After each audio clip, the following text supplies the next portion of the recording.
अभी हमें नरयाली विधानसभा में कांग्रेस प्रत्याशी सुरेंद्र चौधरी जी के साथ जो पूर्व मंत्री भी यहाँ रह चुके हैं।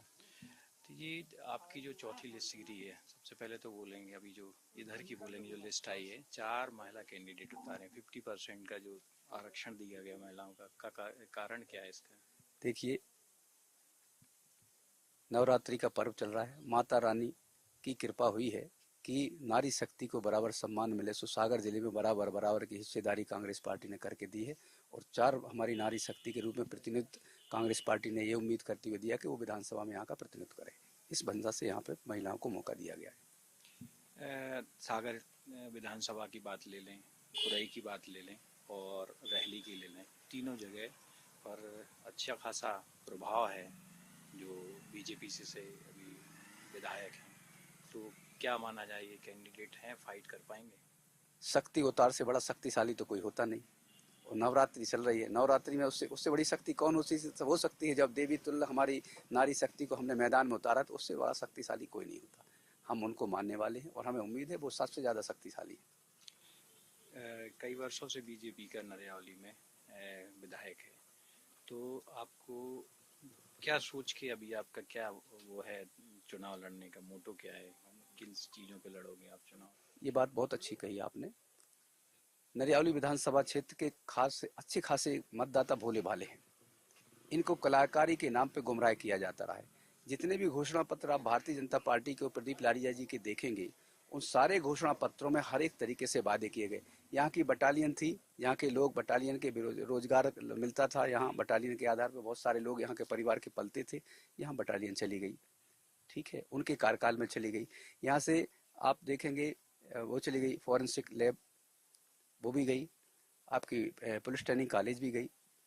आपके इस तरीके से बहुत सारे कार्यक्रमों के बाद आप यहाँ इंडस्ट्रियल एरिया है चनाटोरिया, जिससे कि नरियावली विधानसभा क्षेत्र का बहुत अच्छा एक एरिया है जहाँ से बहुत उम्मीद की जा सकती थी कि हमें प्रदीप लारिया जी के माध्यम से यहाँ की इंडस्ट्रियल एरिया में जो इंडस्ट्री है वह उन्नत होगी, सक्रिय होगी, उनकी तरक्की होगी, कारोबारी आएंगे तो यहाँ रोजगार मिलेगा, बेरोजगारी समाप्त होगी तो अन्य छोटे छोटे कारोबार मिलेंगे, छोटे छोटे धंधे मिलेंगे, यहाँ की आर्थिक उन्नति बनेगी। 14 साल में ऐसा कुछ नहीं हुआ। इसलिए नंबर 2, यहाँ हमारा कैंट है, जो कैंट का जो 3 ब्रिगेडियर यहाँ बैठते हैं, तीनों सेना के अधिकारी बैठने के बाद यहाँ एक की भी भर्ती नहीं होती, सारी सेना की भर्ती अम्बाला, पटियाला, नोएडा, इस तरीके से उपेक्षित सदर को किया जाता है। नगर पालिकाओं में सरेआम 50% का भ्रष्टाचार है और भ्रष्टाचार ही नहीं, महंगाई भी है, बेरोजगारी भी है और तमाम सारे आर्थिक उन्नति के जो मापदंड जो इन्होंने अपने वचन पत्र में लिए थे वो सब ध्वस्त हो चुके हैं। इन सारी जनताओं की त्रस्त होने के बाद आप देख रहे होंगे अकेले यहाँ पे आम जनता ही परेशान नहीं है, भारतीय जनता पार्टी के ईमानदार कार्यकर्ता भी परेशान है। यहाँ तक कि स्वयं प्रदीप लारिया जी के भाई ने भी दुखी होकर भारतीय जनता पार्टी से उनका साथ छोड़ दिया। ये एक प्रमाण है कि यहाँ सारे के सारी जनता और हमारा परिवार है, यह सारा का सारा परिवार इस बार परिवर्तन चाहता है, वो बदले की एक बयार यहाँ चल रही है। परिवर्तन विधानसभा में चाहता है कि पूरे मध्य प्रदेश में चाहता विधानसभा का सदस्य पूरे मध्य प्रदेश में कमलनाथ जी के नेतृत्व में सरकार बनाना चाहता है। है? अच्छा। आगे आप क्या सोच लेके चुनाव लड़ रहे हैं कि क्या क्या यहाँ के लिए आपको करना है अभी? मोटे तौर पे हमारे आपने माननीय कमलनाथ जी ने जो घोषणा पत्र निकाला है, आप देखेंगे बहुत अच्छा घोषणा पत्र है जिसमें सारे समुदाय की, सारे वर्ग की, सारे हितों को साधते हुए हमने वचन दिया है कि हम इस आधार पर सरकार चलाएंगे और सरकार में बैठने के बाद हम इन लोगों के हक हुकूक की हिफाजत करेंगे, उनकी आर्थिक उन्नति, सामाजिक उन्नति एवं सामाजिक एवं हमारी जो डेवलपमेंट है उसमें बदलाव करेंगे। आप जानते हैं कि बहुत अच्छे काबिल और तजुर्बेकार के रूप में माननीय कमलनाथ जी को मध्य प्रदेश नहीं पूरे देश में जाना जाता है। उन्होंने छिंदवाड़ा मॉडल पेश करके देश और दुनिया को ये बताया कि उनके अंदर बदलाव की क्षमता है, वह बदलाव करना चाहते हैं, आर्थिक तरक्की चाहते हैं, लोगों के चेहरों की बदलाव करना चाहते हैं, यहाँ के रहवास की बदलाव चाहते हैं। हर तरीके से वह उस हमारे क्षेत्रों को, मध्य प्रदेश को ऊंचे, भारत के ऊंचे नक्शे पर, दुनिया के नक्शे पर ले जाना चाहते हैं। इस उम्मीद के साथ हमारे पास ऐसा चेहरा है।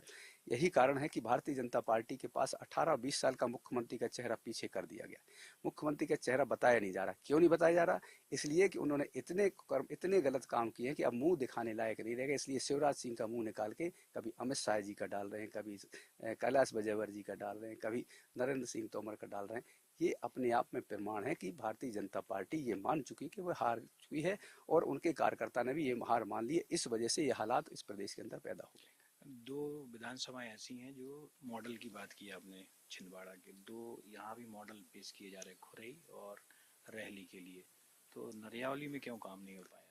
ये बात बहुत अच्छी कही आपने। खुरई का मॉडल है, मैं जानता हूँ, आप भी जानते हैं, और रैली का मॉडल है, मैं जानता हूँ, जहाँ संविधान की सारी कानून की जितनी धाराएं उनकी धज्जियां उड़ाई जाती हैं।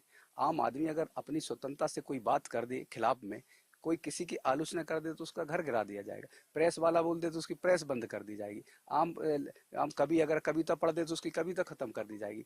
तो इस तरीके के रोल मॉडल हम इन सबको आने वाले समय में बदल देंगे, आने वाले इतिहास के पन्ने में से दर्ज कर देंगे। विकास की बात करेंगे तो नरियावली में आपको विकास दिख रहा है? विकास 50% राशि से हुआ है। आप जिस रोड से आए, कहीं भी चले जाइए, नगर पालिका क्षेत्र में खड़े हैं आप, यहाँ आप कहीं भी देखिएगा रोड बने हैं, नालियाँ नहीं बनी, नालियों को पैसा निकाल लिया गया, रोडों को सकरा कर दिया गया, रोडों के मटेरियल निकाल के देखिएगा आप। उसके बाद भी चूंकि वो इंजीनियर है, उम्मीद ये की गई थी बहुत अच्छी गुणवत्ता के काम, इंजीनियर से और क्या उम्मीद की जा सकती है। इंजीनियर बहुत काबिल होता है, और इंजीनियर अगर होता है, मुझे तो उनकी इंजीनियरिंग पे शक हो रहा। कैसी इंजीनियरिंग है आपकी कि आप हर एक साल में आपका रोड बदल जाता है। रोड कभी इससे बनता है सीमेंट से, कभी उससे डामल से बनता है, कभी बाजू में उस पर पेपर से लगा जाते हैं। मकरोनी नगर पालिका में आप देखेंगे तमाम सारे इतनी शिकायतें हैं कि आप देखें, आप लोगों ने खुद अपने चैनलों के माध्यम से पूरी जनता को, पूरे देश को, प्रदेश को बताया है कि ये इस तरीके से भ्रष्टाचार हुआ है। और इस भ्रष्टाचार का एक और प्रमाण है, आप देखेंगे, आपने भी देखा प्रदीप पाठक जी के साथ जब ये राजनीति करते थे, पीछे बैठते थे स्कूटर पे, तो इनकी माली हालत क्या थी। आज प्रदीप पाठक जी इस शहर के बड़े रईस परिवार में से भाजपा के नेता हैं, अच्छे परिवार के हैं, अच्छे व्यक्तियों में गिने जाते थे, अच्छे पैसे वाले थे। उनकी आर्थिक तरक्की नहीं हुई, लेकिन इनकी आर्थिक तरक्की ये हो गई कि अब इनकी सास और सारा इनको 25-25 करोड़ 10-25 करोड़ की संपत्ति दान करने लगे। जो LIC में 13,000 रुपए की सर्विस करता है साला, उसकी पत्नी बेचारी, मैं बेचारी कहूँगा, क्यों? क्योंकि इतनी बड़ी संपत्ति अपनी नंद को दान कर रही। हमारी तो साली कर नहीं रही, ना साराज कर रही हमको दान, किसी की कर रही हो तो कर रही, मुझे नहीं मालूम। नहीं तो ये विकास किसका हुआ? ये विकास प्रदीप लारिया की साराज का हुआ, प्रदीप लारिया की सास का हुआ, प्रदीप लारिया की पत्नी का हुआ, प्रदीप लारिया के बच्चे का हुआ। नरियावली विधानसभा के क्षेत्र के लोग आज 1 रुपये किलो में गेहूं के लिए लाइन में लग रहे हैं, राशन की पर्ची के लिए लाइन में लग रहे हैं, BPL के कार्ड बनवाने के लिए फिर रहे हैं, अपनी दवाई कराने के लिए फिर रहे हैं, एक आवास का पट्टा मांगने के फिर रहे, आवास बनवाने के लिए चक्कर काट रहे हैं, और इनको करोड़ रुपये के आवास दान में मिल रहे हैं। ये विकास अपने आप में तय, किसका विकास हुआ जनता जानती है, किसका विकास हुआ जी सब बता देंगे। इनका तो विकास हुआ नहीं, हुआ किसी का विकास नहीं हुआ। विकास हुआ तो भैया का हुआ, प्रदीप का। अगर विकास करना है, नियत साफ है, नीति साफ है, तो अपना इंजीनियर का दिमाग का सही इस्तेमाल करते तो विकास अपने आप दिखता। तो आने वाली विधानसभा में हो सकता है वो करें इस चीज का?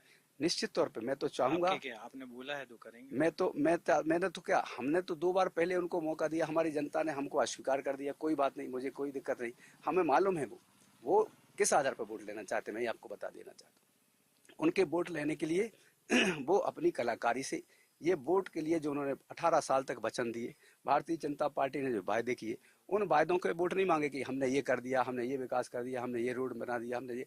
आज DNCBS सदर है, एक महिलाओं का, हमारी बच्चियां वहाँ से यहाँ आती हैं, पढ़ना छोड़ देती है, क्यों? एक कॉलेज नहीं बना पाया 18 साल के शासन में। 9 साल की सेंटर की गवर्नमेंट है आपकी, सेंट्रल का एरिया आता है, एक स्टेडियम नहीं है वहाँ खेलने के लिए बच्चों के लिए। आप वहाँ की सुविधाओं की बात करें, कुछ नहीं किया। मैं कहना चाहता हूँ, आप क्या किस आधार पर वोट लेते हो? आप सिर्फ गुमराह करते हो। आप क्या कहते हो? जिससे कि जाति में बढ़ जाए, समाज में बढ़ जाए। सुरेंद्र चौधरी तो यार रिपोर्टी की बात करता है, सुरेंद्र चौधरी तो अनुसूचित जाति के लोगों की ज्यादा बात कर, सुरेंद्र चौधरी तो ब्राह्मण विरोधी है।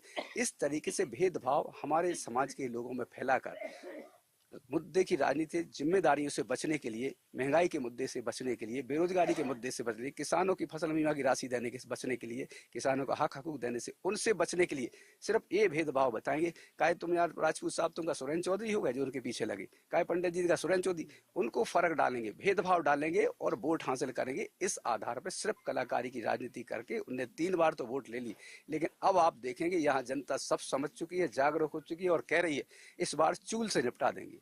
आप ये भेदभाव कैसे दूर करेंगे? भेदभाव, आप पे आरोप लगाया जा रहा है कि आप भेदभाव, यस, उसको कैसे दूर करेंगे? भेदभाव अपने आप जनता को समझ में आ चुका है, मुझे कुछ बताने की जरूरत नहीं है। क्यों कि 1 बार आपने कहा भेदभाव हो रहा है, 2 बार आपने कहा भेदभाव हो रहा, 3 बार आपने कहा भेदभाव होगा।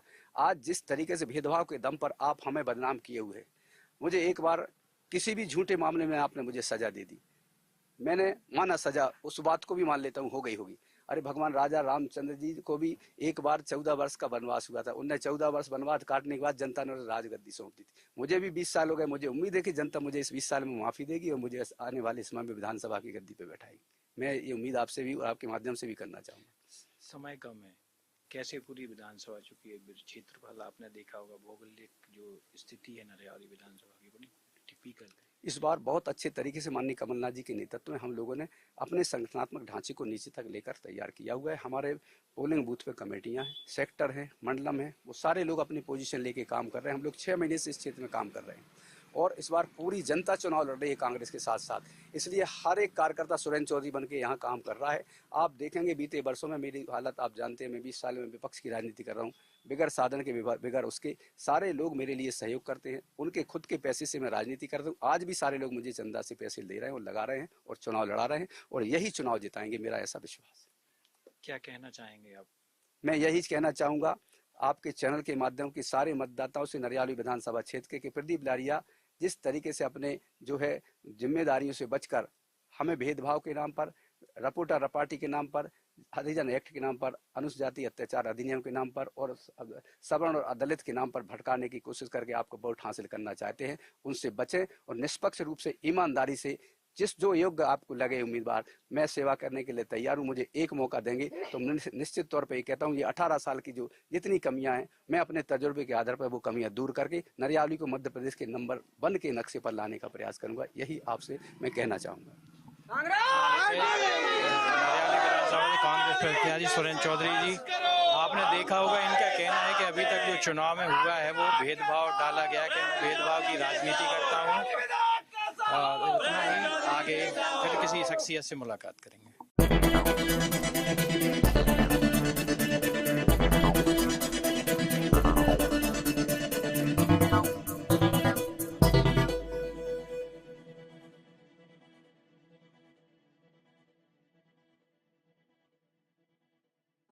हम आपके लिए लेकर आए हैं जनता का मत जनमत। चुनावी मैदान में फिर वादा करने आए हैं नेताजी। चुनाव से पहले करते हैं ये वादे, क्या पूरा भी करते हैं उन्हें? जानते हैं जनता से उनका मत जनमत। देखिए राजधानी तक स्काई नेटवर्क पर जनता का मत जनमत।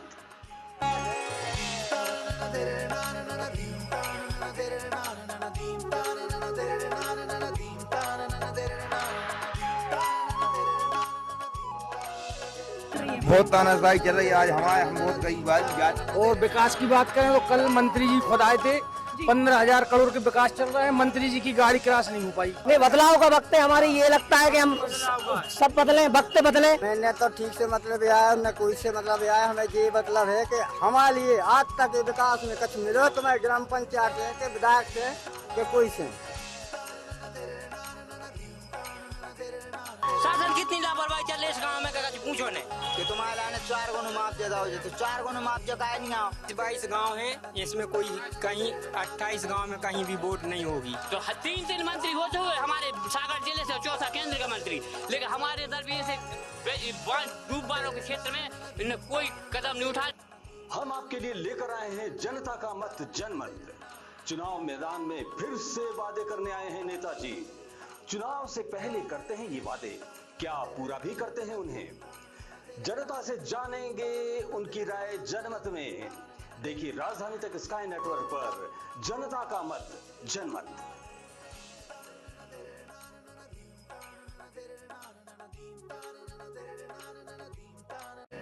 हम आपके लिए लेकर आए हैं जनता का मत जनमत। चुनावी मैदान में फिर वादा करने आए हैं नेताजी। चुनाव से पहले करते हैं ये वादे, क्या पूरा भी करते हैं उन्हें? जानते हैं जनता से उनका मत जनमत। देखिए राजधानी तक स्काई नेटवर्क पर जनता का मत जनमत।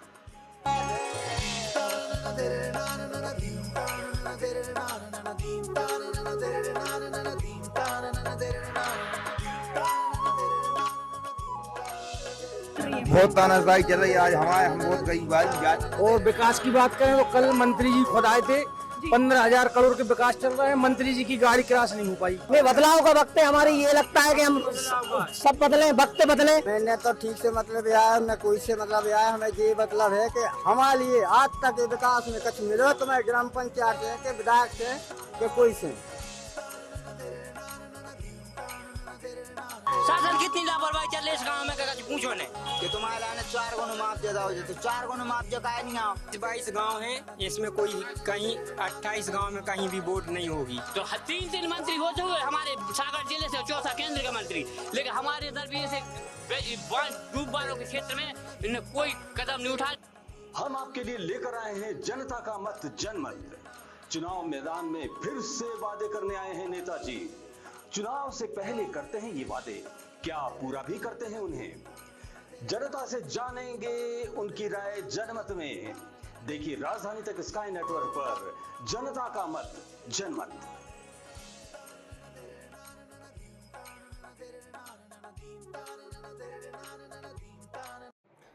बैलगाड़ी से लेकर रेलगाड़ी तक बदलती रही सरकारें, बदलते रहे मुखिया, पर क्या जनता के जीवन में भी कुछ बदला है? कुछ ऐसे ही सवालों को लेकर हम आ रहे हैं गांव से लेकर शहर तक। आपसे जानेंगे कि कैसा रहा अब तक का ये सफर, बैलगाड़ी से रेलगाड़ी तक। तो रहिए तैयार, किसी भी वक्त हम पहुंच जाएंगे आपके पास। राजधानी तक स्काई नेटवर्क, बैलगाड़ी से रेलगाड़ी तक।